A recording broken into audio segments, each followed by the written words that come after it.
Welcome to the Forward Ever podcast, where we highlight African immigrant leaders in New York and make visible the interest of Africans in New York's immigrant community. My name is Yata Kiozolu, and you're hearing the sounds of Yakuba Sissoko. In this episode, hosted by Tunshore Longe, Imam Souleimane Konaté talks about his experiences of moving to the U.S. and giving back to his community through his religious practice and his role as a community leader.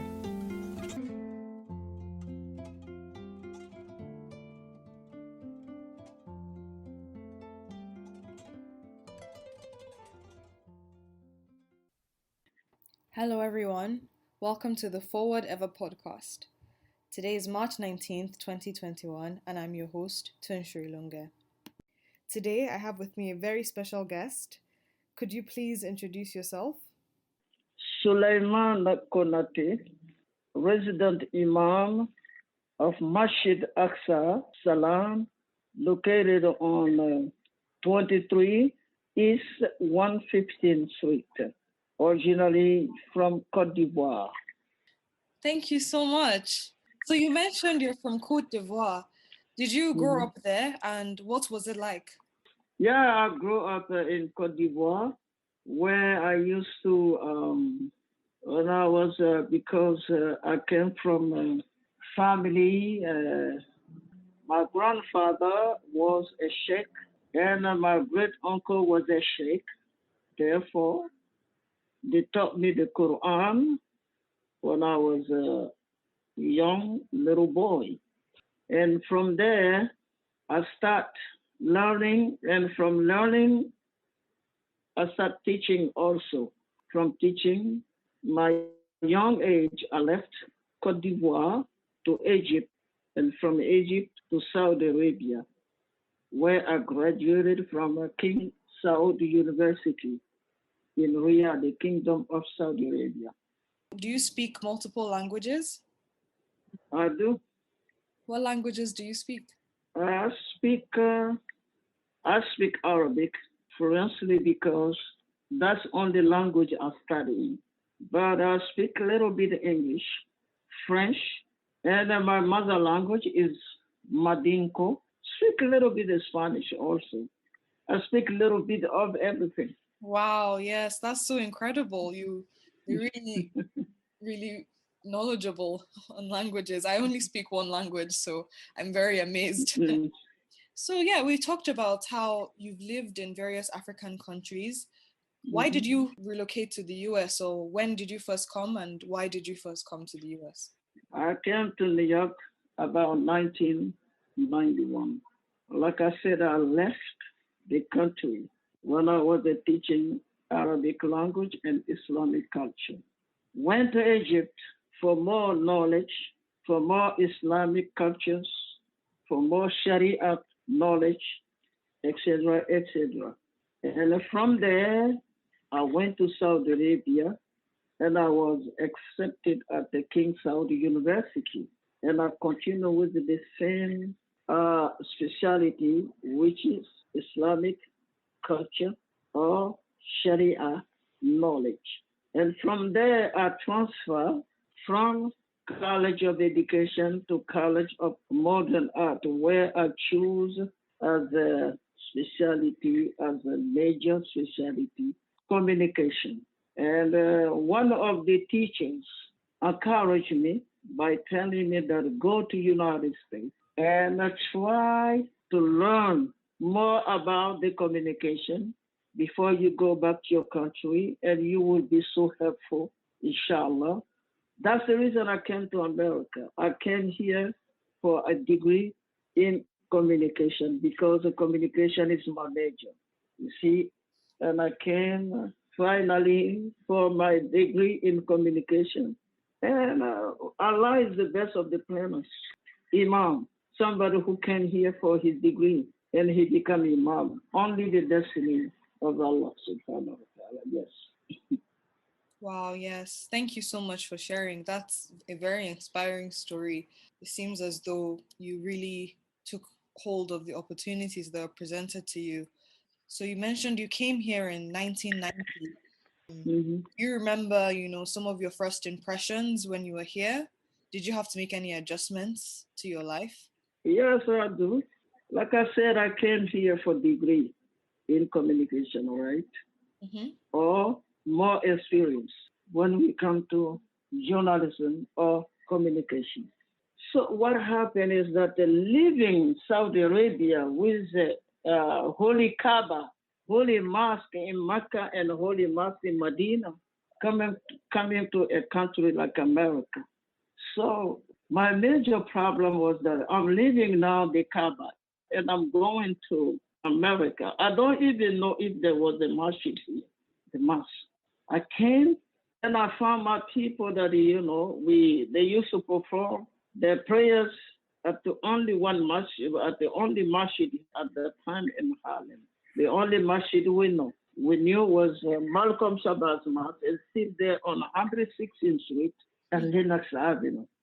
We used to pray there, and the services was only in English. Mm.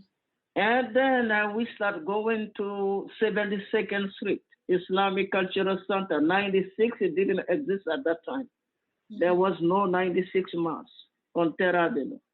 So also over there, the services was in Arabic and English. And most of our people at the time didn't speak no Arabic.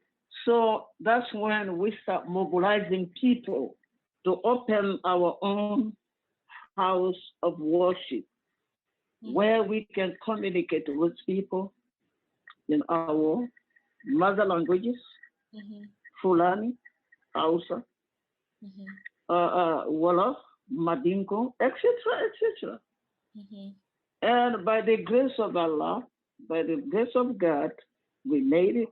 And we built we opened the first mosque in Harlem area on 116th Street. And today, by the grace of Allah, we have almost 12 mosques here in Harlem alone. Wow. Harlem alone, owned by Africans. Bronx, we have more than 70 mosques owned by Africans. We're not talking about Brooklyn because there is a Nigerian mosque there, even in the Bronx also, Staten Island.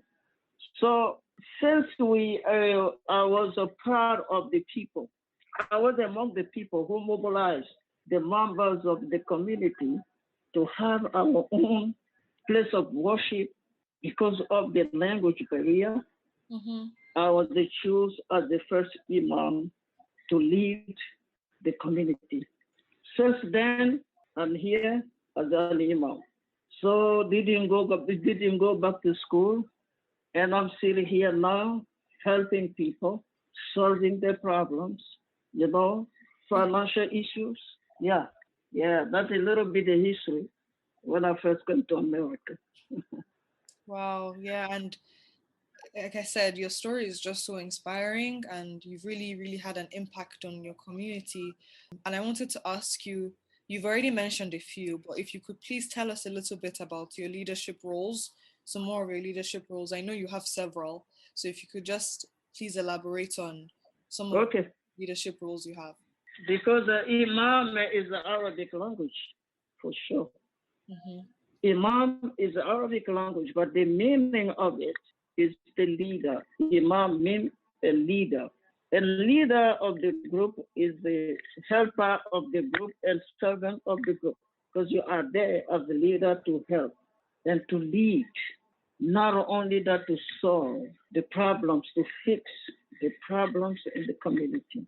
I'm so grateful to Allah, our Creator, because the one thing I did is to bring all the imams together, African imams together, because we were so divided. People used to come and use us for their own benefit. Mm-hmm. Arabs, African Americans, they'll come and use the numbers in our communities to go and get the grant money on behalf of people, and we don't see nothing. And to start that, I mobilized African imams to come together. That's when we established the Council of African Imams in America. So every African mosque is a member of this council. That's one. Second, when Amadou Diallo were killed by police, no way African people at that time we can trust the police officers. The tension between us was so, as you call it, fire. No way. How can you kill innocent people, innocent brother, because he's a black? Amadou Diallo were killed by police because of two reasons. African, he was an African immigrant, and also black. So therefore, this is what we did. Something we did to rebuild again the trust between police department and African community. We dealt with the police and bring the commissioner to massage it. Our mass is to address, people about the work of the police. And I will give that credit to Police Commissioner Raymond Kelly. Kelly did a great job by coming to our communities to address our people. And from there, they created something, what they call community, police and community working together. That was from when Amadou Diallo was killed. Ousmane Zongo from Burkina Faso also was killed by police officer. And that brings us together again as community. And we never stopped working with the police department. I myself and my sister, originally from Nigeria, who's chief today in police department, is chief of school safety. She's originally from Nigeria. Chief Obi Lola Obe. She was appointed as the commanding officer of 28 precincts between 123rd and 122nd and 8th Avenue. We initiated something beautiful, which is organizing soccer game between Africans and police officers. Wow. Yes. And every summer, we play against police officers. And our team, we called our team Little Africa. So every summer, we cannot do that. And today in New York, Bronx, Manhattan, everywhere, there is a non-trust between police officers and African community. Why? Because there is no fears no more. We are not afraid of them. I'll play soccer against you. How come I'll be afraid of you? I'm not. And when they see us passing by, they will stop their vehicle. Hey, how you doing, guys? You see, this is how we did. And I'm also closely, and I work with the administration of Bloomberg, former mayor of New York, who was a good friend of mine. Because we we went to him so that he can do something for our people. Wow. And Mayor Bloomberg was always there for Africans. And the proof of that, when the 10 people in the Bronx from Mali were killed by the fire, tragedy, look how city was mobilized because of our collaboration with the City Hall. Today with the de Blasio, Mayor de Blasio, I salute him also, because he followed the footsteps of Mike Bloomberg when we come to African community. That's why I was appointed as one of his advisors, Clergy Advisory Council. And I'm a member of that also, so that, through any message and any information the community needs, we will send them the message, we bring the message into our communities. We will pass it on from the city to the community and from the community to the city. And not only that, we're helping people when we come to immigration. That's one of the reasons I work with many African organizations here, African community together, and work with them. African Community Services, African Service Committee on 127 West 127 West 127th Street. I work with them. I work with many African organizations here. even African Hope with my sister from Cameroon. We all work together and we help people when we come to immigration, police issue, any issue. Here in city of New York, we all come together to defend our people. You know, this is in breath what I do because I cannot go through everything, you know, under my leadership. Yeah. And but to finish with that, under my leadership, you know, we established with the Harlem Hospital Center a clinic for West Africans. Clinic for West Africans, and this clinic is still there. Two, one is on 136th Street, and the second one is right here on 118th Street, and we call them Medina Clinic. You don't need no insurance to go there. Wow. Every visit, you pay only $15, and they take care of you. I did that with Harlem Hospital and give the credit to the Council of African Imams. This is what we're here for. Because we're accepting this position as the Imam, it means that I might be there to help my people solve their problems, you know, make sure that everything is okay. You've said so much, and you've even touched on the questions I was going to ask. You really highlighted and, you know, shown us how African immigrants have really made an impact in New York. I was personally really, really touched by the story you told us about how you turned around the really sad situation of police attacking African immigrants, and, you know, instead of retaliating with violence, created something wonderful, and, you know, the soccer games and working with the police instead of, you know, seeing them as enemies. You've really shown us how African immigrants have come together and really kind of formed solidarity in New York. And your role in that is just incredibly inspiring, you know, mobilizing African communities, helping with immigration, helping with legal problems. And then, you know, what you just said of helping with health as well. In this era of COVID, it's just so incredible that you are able to arrange for Africans to receive health care even before COVID, I suppose, even before COVID, receive health care and assistance. And, you know, everything you've said is just so inspiring. I want to turn the focus now a little bit onto African Communities Together specifically, that organization, and ask you, you know, what ways do you feel ACT, African Communities Together, has helped your own experience, you know, in the US as an immigrant? So many, because I have so many things in my mind, positive things. African Community Together really, they're doing such great job helping immigrants. Masjid Aqsa Salam, which is our masjid, we work closely with them. Do you know that time to time they will bring lawyers here into our masjid to help people for free? Oh, wow. I didn't People with the problems? Wow. They do that for free. They will come, take your case, check to find out where you are with your case. If they can help you, they will do that. We do that so many times. The reason why, because of me, to tell the truth, I deal also with DOJ, Department of Justice, FBI.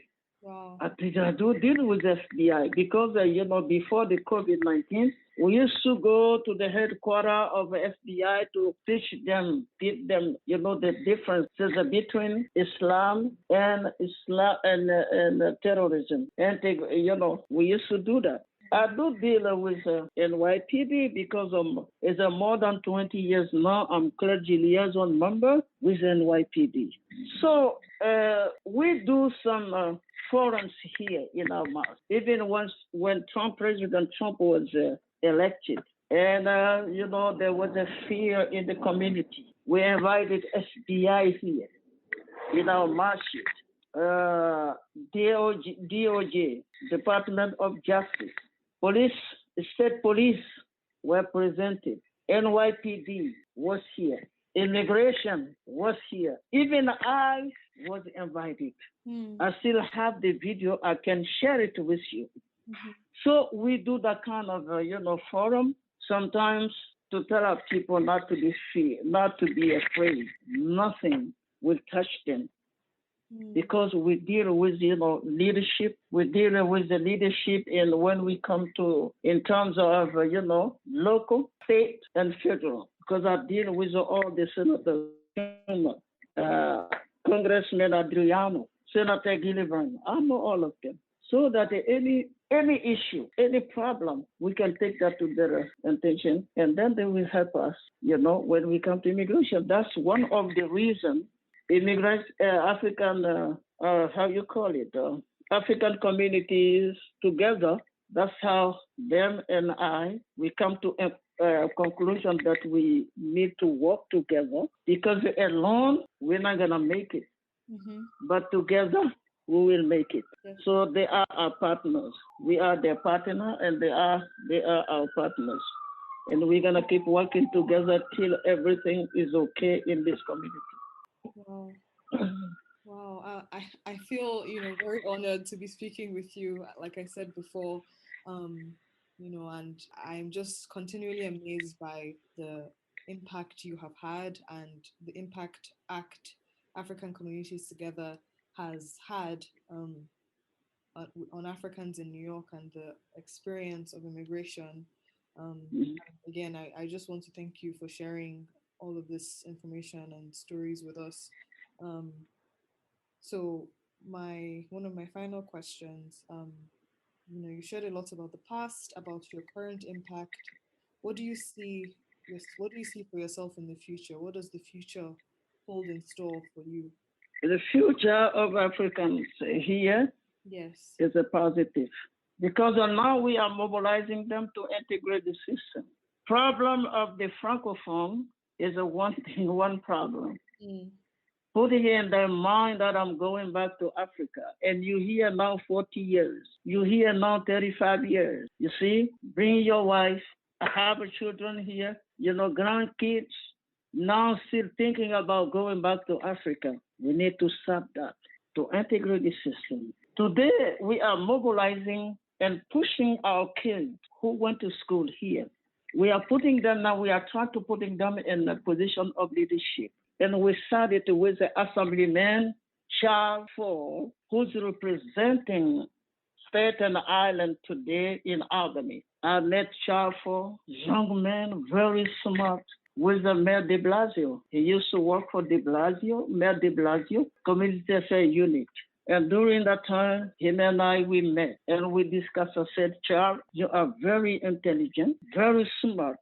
You went to school, you got your law degree from Harvard University. Hey, my vision is that I run for something. And he did. We push him, we help him. Today is an assemblyman in Albany, and is an African. So it means that inshallah we have bright future here in America, especially in New York area, if we keep doing this, pushing our children, our kids who were born in this country, like Obama. Obama is an African.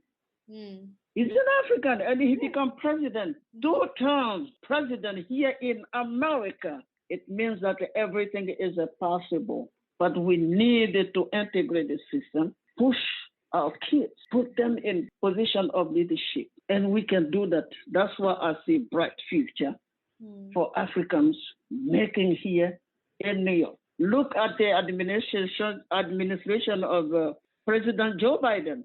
One of our brothers from Nigeria, you know more than me because you are is one of the deputies. When we come to money in America, it means that we have a bright future here in this country, but we need to integrate. That's all. Little integration, and we are there. Wow, yes. Thank you for painting such a hopeful outlook. Thank you for also mentioning the youth. As a young person myself, I am very, very hopeful and excited for the future of African immigrants in New York. And again, I can't thank you enough for sharing all your information and your stories with us today.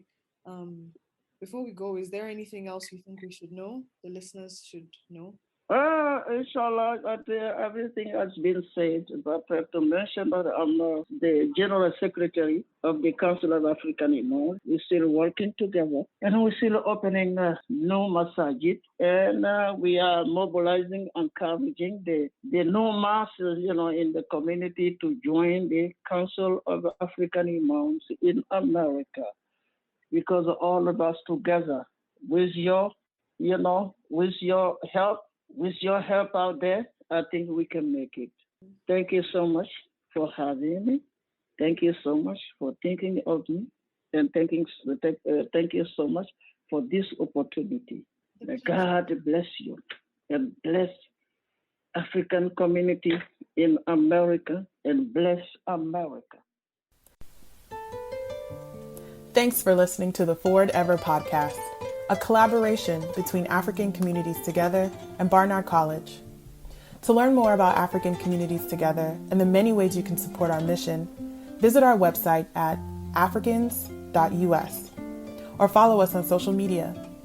Our social media handle on Facebook, Instagram, and Twitter is AfricansUS.